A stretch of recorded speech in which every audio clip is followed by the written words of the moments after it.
Welcome to Season 4 of the Precision Medicine Podcast, sponsored by Trapello. This is the podcast where experts come to discuss the problems oncologists, reference labs, and payers face as precision medicine grows and consider solutions for advancing the quality of patient-centered cancer care. Be sure to subscribe at precisionmedicinepodcast.com to get the latest episodes delivered straight to your inbox. Welcome to the Precision Medicine Podcast. I'm Jerome Madison, and before we get into our content, I've got to thank our loyal listeners, our subscribers from all over the world for your feedback and engaging the content, because today's guest and our topic were all recommendations from those who listen to the podcast on a routine basis. Today, we are privileged to have Dr. Stephen Kingsmore, President and CEO of the Rady Children's Institute for Genomic Medicine in San Diego, California. Dr. Kingsmore, thank you so much for being a guest on the Precision Medicine Podcast. Thanks for inviting me, Jerome. I'm glad to be here. I'm looking forward to our chat this morning. Karen, so you know I do my homework on our guest, right? Oh, yes. And I don't think 24 hours is enough time to talk about some of the interesting things that I've learned about Dr. Kingsmore and his background. But Dr. Kingsmore, being from Ireland, your first stop in the U.S. was Duke University, and I saw an interview where you said that it was there at Duke where you learned to think. And I thought that was really profound. Tell us about your experience at Duke, which at the time that you came there, it was the pre-dawn of molecular genetics, and what eventually attracted you to the work you're doing today at Rady with critically ill newborns. Yeah, it was a unique, marvelous time. So I had wanted to come to the States for years. Unfortunately, the United States didn't want to let me in immediately. So I had to go through all that green card thing that you see movies about, which is kind of tough to be on the far side of, you know. But finally, the day came and I got my green card, and my wife and I, we were newlyweds. We'd gotten married in Columbia, South Carolina, the day after I got my green card. So a few months later, we arrived in the U.S., and I got to see my first college basketball game at Duke and my first football game at Duke. And yeah, this was a time that was kind of unique in the world because a lot was known about genetics, some was known about genomics, but honestly, it wasn't based on studying DNA. It was because people had studied proteins and biochemical molecules to make sense of genetic diseases. And suddenly we started to have some new technologies and techniques that allowed us to start for the very first time to really study the human genome. And it was fascinating. I was amazed. I had, as a medical undergraduate, been exposed to mouse genetics at the Weizmann Institute in Israel, and so was very into that. But suddenly now we could do an awful lot of experiments that just prior to that had not been possible. And it was a unique time when every week there was a startling discovery that changed our whole view of the world. So Cameron Indoor Stadium, coming from Ireland and, you know, watching football, what the rest of the world calls football. How was your first experience watching a Duke basketball game, Coach K? It took me a while to understand why people were so passionate about pounding a ball across a piece of wood. I really did, I got to tell you. We have professional sports in the UK, but we don't really have college sports, and we certainly don't pay for them.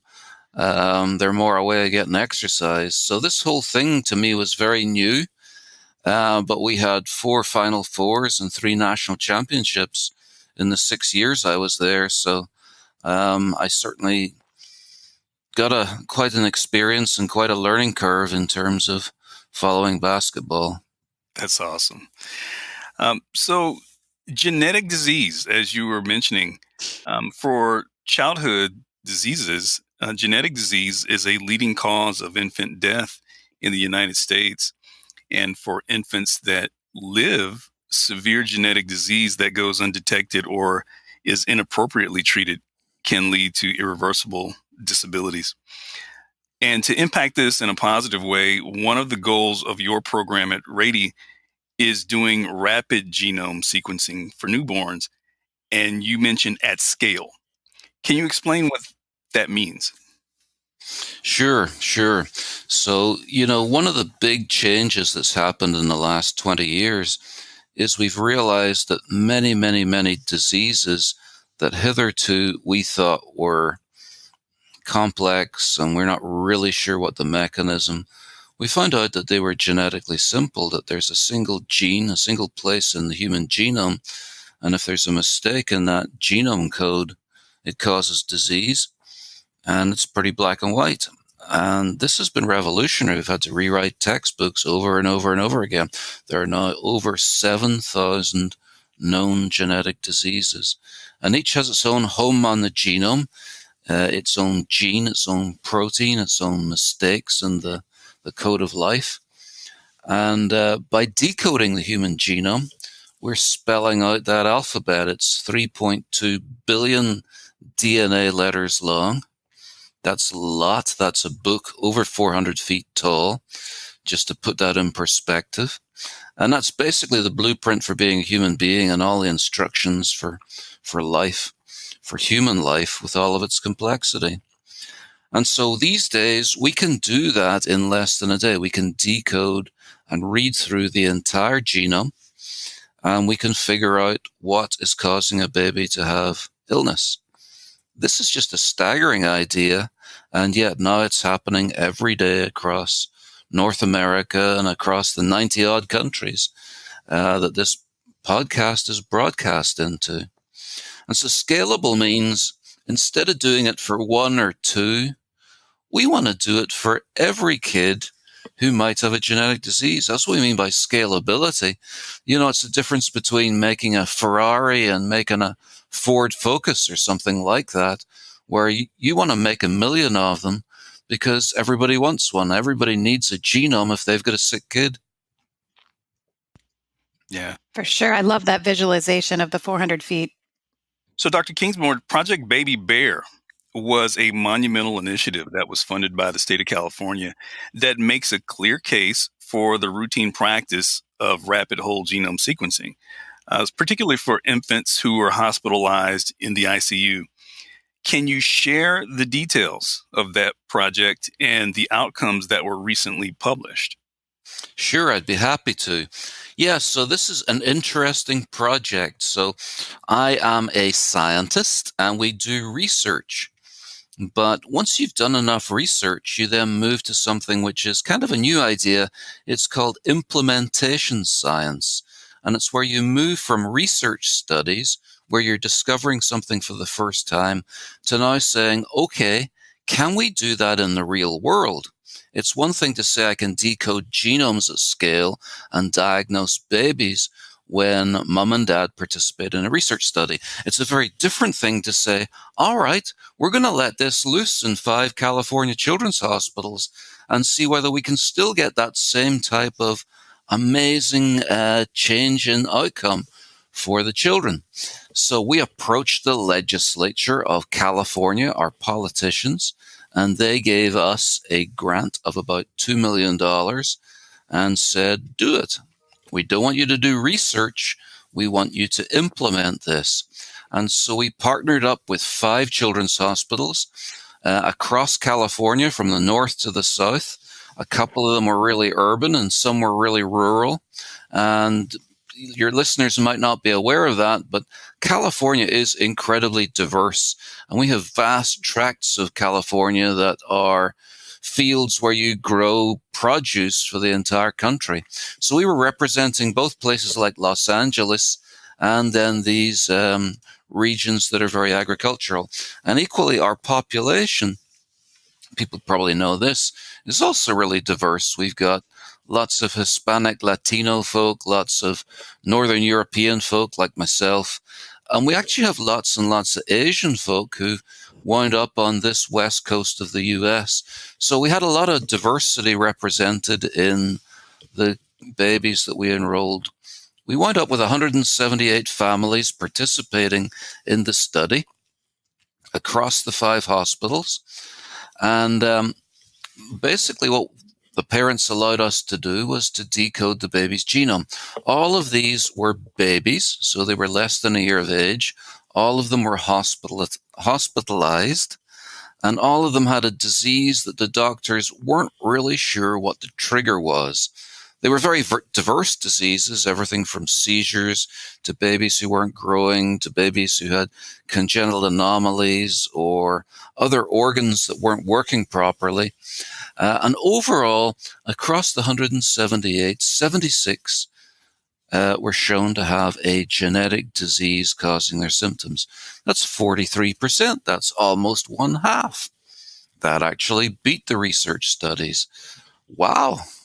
But more importantly than that were 2 things that the politicians were really interested in, because having a diagnosis is important, but they really wanted to know, did it change the treatment for these babies? And how much would it cost? So we looked at the proportion of babies whose care was changed as a result of the diagnosis. And we found that 31%, 55 babies, had changes in their care because of the results of genome sequencing. Some of those stories were quite amazing in terms of the impact on their outcome.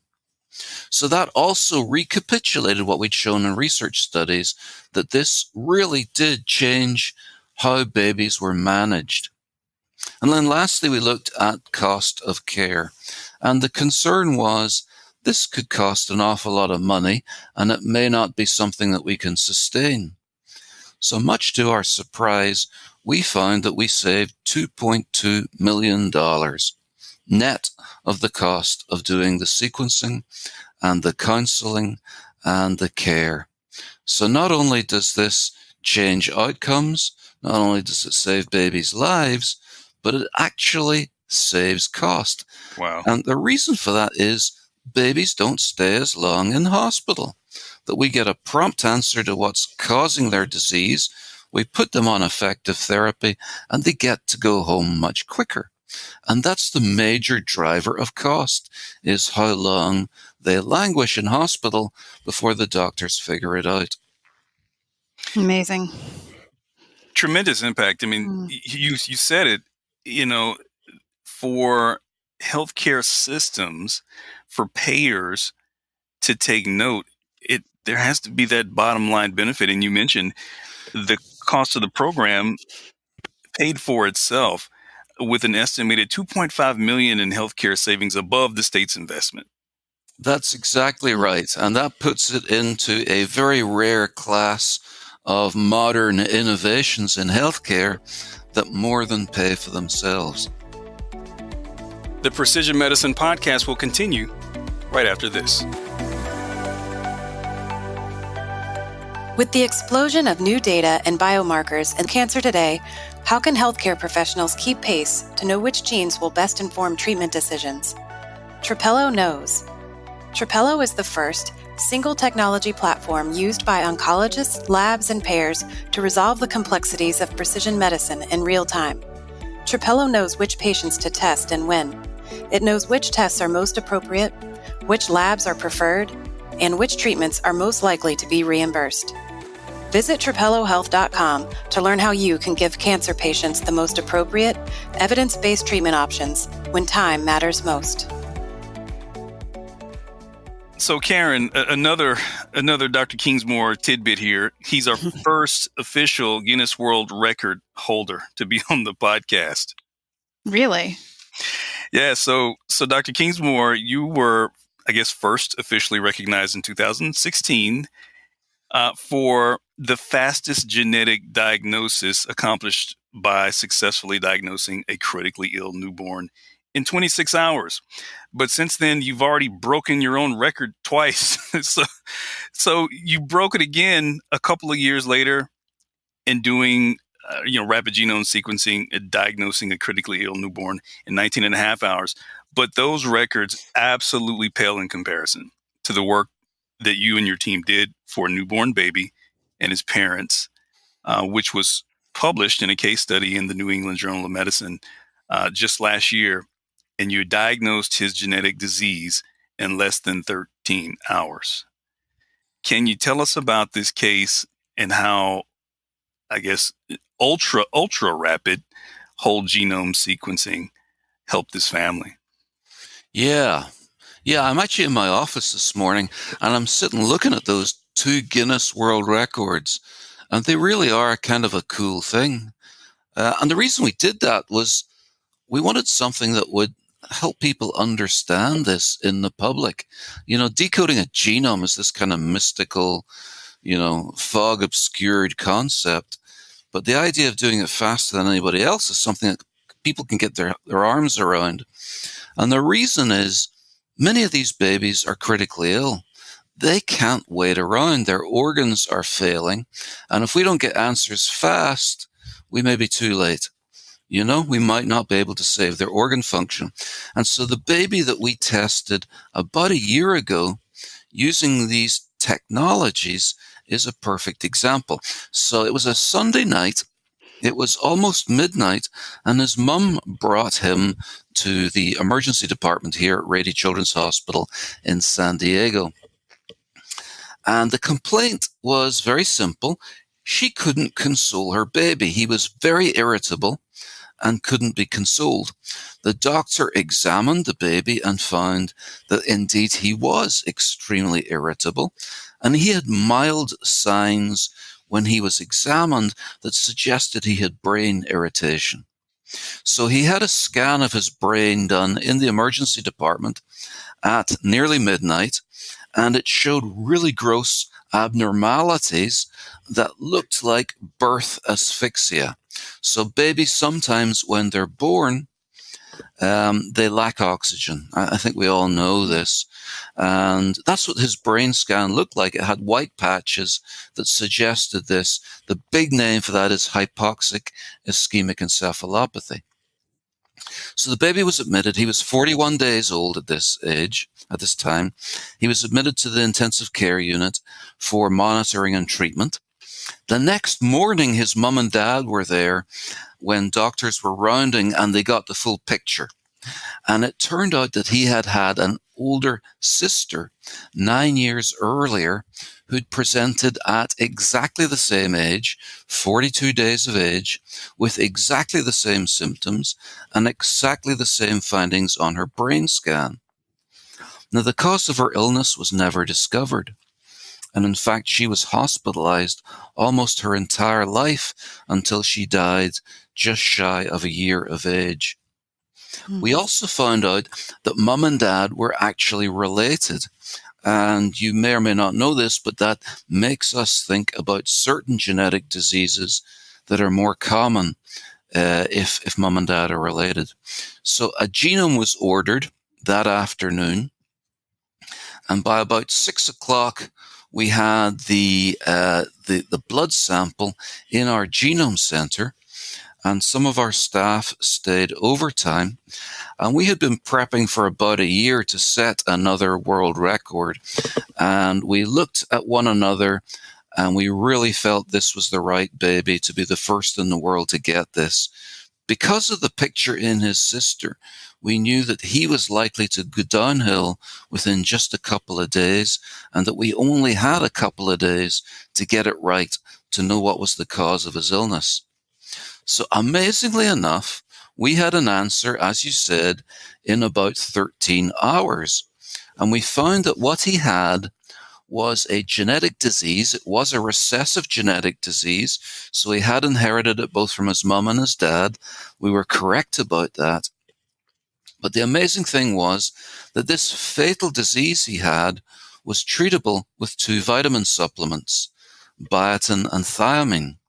And so at 8:30 in the morning, so he'd been admitted close to midnight, so this is a day later, 8:30 in the morning, we were able to order those 2 vitamin supplements. He got them around lunchtime, and by 6 p.m. he was back to baseline. He was alert, he was calm, and he was bottle feeding. So he's now a year old, and he's doing well. He's never had a seizure again. In the interim, he had started to seize and his brain had shown increasing signs of encephalopathy, but we were able to reverse those, and it's our hope that he will have a pretty normal lifespan. And so you just think about those two different children, same family, same disease, one a decade ago, one now, and it's black and white, it's night and day. It's the difference about genomes versus no genomes in terms of changing outcomes. Gosh. I think I just found your hobby, which is you need to give yourself also some credit for being an Olympic athlete and an incredible marathoner, not just a beach runner. Well, Honestly. thank you. I'll take it. That was amazing. I'll take a moment for gratuitous proud dad moment. Yes. Dr. Kingsmore, Karen. So I was so fascinated. By this case. I was talking about it with my family, and my 13-year-old daughter, Marlo, aspires to be a physician. She was asking so many questions, and she asked to read the link, and I sent it to her, and she read it. And you talk about sticking your chest out. I didn't do nothing, but just the fact of just reading this and her getting interested in it is just incredible. For our listeners out there, Rady Children's Institute for Genomic Medicine, very much a leader in whole genome rapid sequencing for newborns. Can you tell our listeners? You also do this for a number of other hospitals around the country, and there are other states that have started similar programs to Baby Bear. If there are people out there listening, physicians, family members who want more information, can you point them in the right direction? Yeah, absolutely. So first of all, no hero worship, okay? The only way you can ever do this is to have a really dedicated team. It takes about 50 people to do this in the background. So yeah, I get to talk on podcasts, but they're busy actually running genomes now, right? So, they're the heroes, not me. But yes, this has gone from being something that was really rare and only done at a few places to now being broadly available across North America. And in fact, around the world, it's increasingly becoming available. So in the US, we have 80 children's hospitals who send us samples every day of the week from children in their intensive care units.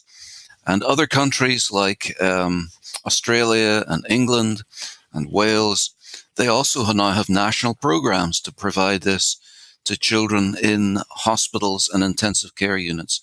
Basically, it's any baby under a year of age who has an illness that has the doctor stumped. And if that's the case, the recommendation, now the guidance, is to get a rapid genome sequence to rule in or rule out a genetic disease as the cause of their condition. And we're all finding pretty much the same thing, which is 1 in 3 of the babies we test has indeed a genetic condition that's causing their symptoms. And many of your listeners will know about this thing called the diagnostic odyssey, which is what used to happen, where it could even take decades for doctors to understand what was the cause of a baby's illness or a child's illness. Sometimes the children were fully grown adults by the time they actually were able to put a label on their disease.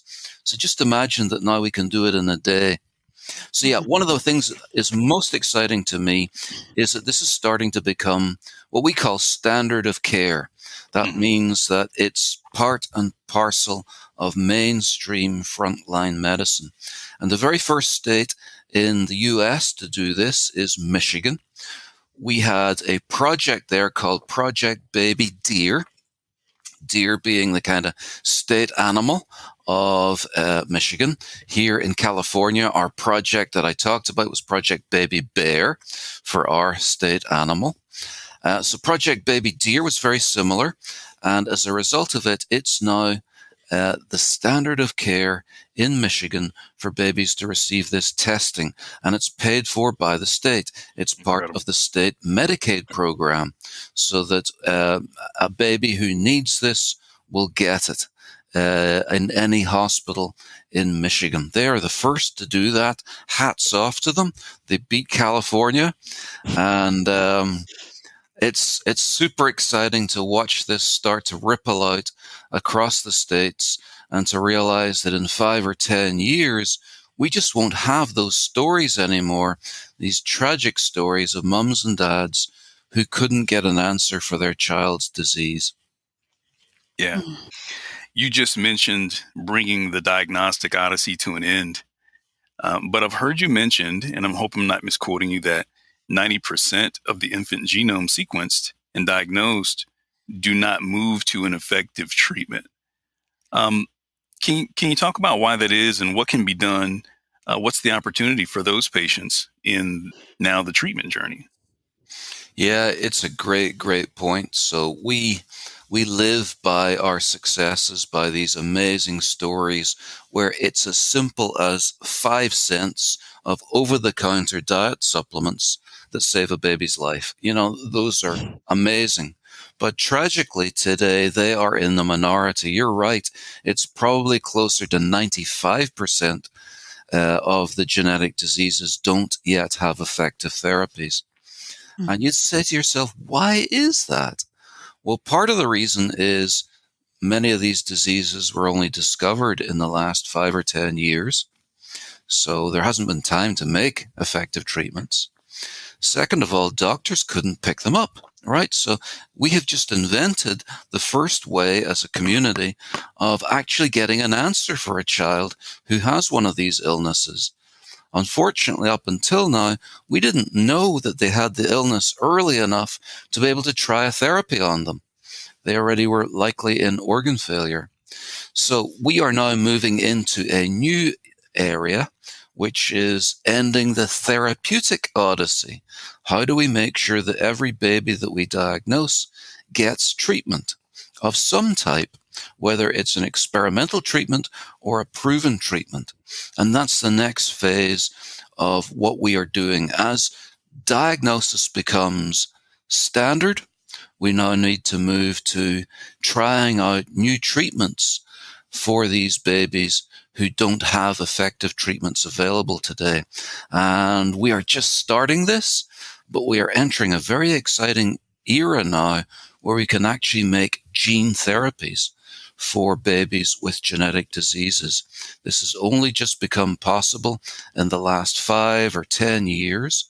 And the bottleneck, as I said, was we couldn't find the patients. Now we can find the patients. We're going to be able to innovate at an unparalleled rate to start to prove out which of these gene therapies are effective and when best to give them. So you make an incredible point talking about individualized gene therapy. Karen, I'm thinking back to Dr. Edward Abraham, who you mentioned, CEO of the Personalized Medicine Coalition. Mm-hmm. We had him on the podcast, and this had to be like 3 years ago. And he talked about the concerns that many payers and others have about the cost of precision medicine. And one of the examples that he gave, and I believe he wrote a Stat News editorial, there is a drug that was developed close to 3 years ago that was for spinal muscular atrophy. The cost of that drug was $2 million. But the opportunity cost there is for those patients who do not receive this $2 million therapy for this genetic disease, the downstream cost of treating that patient is upwards of $5 million. Is that a barrier? Is cost a barrier? Does it require a paradigm shift, Dr. Kingsmore? And what are some other barriers that need to be addressed in order to scale the use of rapid whole genome sequencing?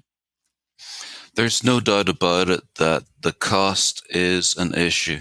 And it's not just a matter of insurance companies needing to be profitable. For the government health system, it has to stay solvent. We can't have it go bankrupt. And so we really do need to start to think about cost effectiveness. spinal muscular atrophy that you mentioned is a great case in point. If you have spinal muscular atrophy type 1, tragically, you'll die by age 2. And you won't have much of a life quality before that. With this new therapy, if it's given immediately, right, it has to be given immediately at birth. But if you do that, then you can anticipate that your baby will have life, will learn to walk. We don't, you're right, it's only been available for a few years, but the hope is that once we get this perfected, that those babies will grow up to be adults and have very functional lives. So this is just a huge learning exercise where we want to be good stewards of money. We have great need. We have marvelous new medicines. And so as a society, we need to wrestle with this and figure out how to get it right and how to provide healthcare that will be sustainable and also give the best outcomes for these precious babies. It's exciting, that concept that we're at a place to be good stewards of science. It's happening so fast, and now it's up to us to really bring it forward and bring it closer to patients, right? Yeah, absolutely. Absolutely. I understand you at Rady have a Frontiers in Pediatric Genomic Medicine conference, annual conference that's upcoming, I believe, in April of this year. Can you tell us more about that? Yes, and now you're absolutely killing me because we just canceled it this morning. Oh, no. I'm going to cry. Oh, no. Well, we could do it now. Yeah. Now, Omicron hit, and we looked at each other yesterday and we just said, we're going to put it off. We're going to postpone it. Well, more reason for people, if you're listening, share this podcast, share it on social media, share it on your LinkedIn, retweet it, however you can. One more topic before you get out of here, Dr. Kingsmore. We were just talking about kind of the paradigm shift. Currently, only a few, select private insurances. You talked about the Baby Deer Project in Michigan that has made this technology standard of care. But very few insurance companies cover this type of testing. So children's hospitals have to rely on grants and philanthropy to afford to underwrite this type of technology. But in California, Assemblymember Brian Manchin has partnered with Rady's Children's Hospital to introduce Assembly Bill 114, the Rare Disease Sequencing for Critically Ill Infants Act. And I believe this is to expand access. So this crucial testing by qualifying rapid whole genome sequencing as a Medi-Cal covered benefit for babies, hospitals, and intensive care. And on the federal level, a bipartisan effort was introduced by Senator Susan Collins from the great state of Maine. Hello, Susan. She introduced the Ending the Diagnostic Odyssey Act, which would give states the option of providing federal matching funds for whole genome sequencing for Medicaid eligible children suspected of having a genetic disease. Dr. Kingsmore, how critical is political support in allies, and what can our listeners do to help create positive momentum where they are? Yeah, so politicians can break log jams. They really can. Sometimes they create log jams, and we all know about that, but they can break them as well. And those are two great examples. So Brian Manchin did this. It's now law in California, and that means that the Department of Health is writing a policy. And hopefully, Senator Collins will be able to do the same at the federal level, because that makes a huge difference. It greatly accelerates what we're able to do. Otherwise, as you all know, it's a piecemeal exercise where each state, each region, each policy, each plan differs, each hospital. And it can take decades to have something which is life-saving get to all the children who need it. So what can you do? You can exercise your rights as citizens in a democracy to encourage these folks like Senator Collins, like Brian Mainshine, to encourage them and get behind them and support what they're doing. Because ultimately, those politicians are answerable to you and I. And if parents unite, if doctors unite, nurses unite, we will see these things happen much, much faster than if we just let it happen organically. Incredible work, not only from the leadership there at the Rady Children's Hospital, but all of your team. I just commend you for the work that you're doing, along with those other hospitals who are participating in your research efforts, testing infants with whole genome sequencing. Just an incredible work. Dr. Stephen Kingsmore, President and CEO of the Rady Children's Institute for Genomic Medicine. Thank you for being a guest on the Precision Medicine Podcast. Thank you. And let's just go out with a hand clap to my 90 or so teammates who are actually decoding genomes right now while I just talk about it. Yes. Yes, yes, awesome. Absolutely. Hey, real quick, Dr. Kingsmore, now San Diego is considered one of the genome capitals of the United States. It's also considered one of the microbrewery capitals of the United States, and I heard you like to partake in a good IPA every now and again.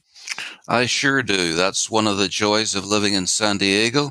One is that we've forgotten what winter means, and I love that because I grew up in Ireland. And second of all, we have beer to celebrate it with every day. There's also great tequila there, Karen. I'm ready. Yeah. I'm not much of a beer fan, but tequila, it's less filling and it tastes great. So I'm all down for that. That's awesome. As I look out at the snow right now. Hey, and I just want to add too, we're going to have to get Marlo and Ella together because just last night, my daughter is 15 and she came to me with this kind of crisis moment where she's really thinking hard about what she wants to do, what she wants to study at college. And her top choice right now is an OBGYN. She really wants to work with infants. So maybe there's something in the science there for her as well. So thank you, Dr. Kingsmore. My pleasure. All the best. You've been listening to the Precision Medicine Podcast, sponsored by Trapelo. Trapelo is the first clinical decision support tool to align the interests of oncologists, labs, and payers to give patients the best chance at beating cancer. To learn more, visit gettrapelo.com. To subscribe to the podcast or download transcripts of any episode, visit precisionmedicinepodcast.com.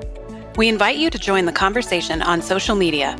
You can find us on Twitter at PMP by Trapelo and on LinkedIn at the Trapelo Company page. If you know someone who would enjoy the Precision Medicine Podcast, please share it. They'll thank you, and so will we. We hope you'll tune in for the next episode.